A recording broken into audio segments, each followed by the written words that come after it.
பழமையான தேவாலயத்தை 3 அடிக்கு தூக்கி நிறுத்திய 120 கைகள். மெல்ல மெல்ல மேலே வந்த சர்ச். சாத்தான் குளத்தில் பக்தியால் நடக்கும் வியப்பு புனரமைப்பு.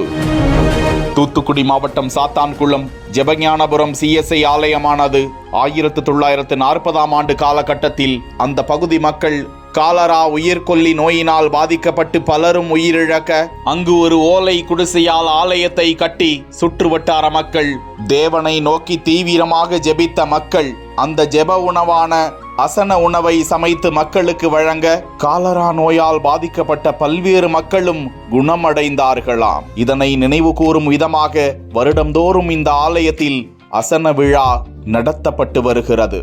சுமார் 84 ஆண்டுகளுக்கு முன்பு கட்டப்பட்ட இந்த ஆலயம் தற்போது பள்ளத்தில் இருப்பது போன்று தோற்றமளிப்பதால் ஆலய நிர்வாகிகள், இறை மக்கள் உள்ளிட்ட பல்வேறு தரப்பினரும் ஒன்றிணைந்து இவ்வாலயத்தை சுமார் 3 அடி தூரம் தூக்குவதற்கு முடிவு செய்து அதற்கான பணிகள் தற்போது நடந்து வருகிறது. இப்பணிக்காக 10க்கும் மேற்பட்ட தொழிலாளர்கள் 120 ஹைட்ராலிக் ஜாக்கிகள் மூலமாக பெரும் பொருள் செலவில் இந்த ஆலயத்தை அப்படியே இருக்கும் இடத்திலேயே 3 அடிக்கு உயரமாக தூக்கி கட்டுவதற்கு பணி மேற்கொண்டிருக்கிறார்கள். தூத்துக்குடி மாவட்டத்தில் ஒரு கிறிஸ்தவ ஆலயம் ஜாக்கிகள் மூலமாக 3 அடிக்கு உயர தூக்கும் பணியில் மும்முரமாக ஈடுபட்டிருப்பது வியப்பை ஏற்படுத்தியிருக்கிறது.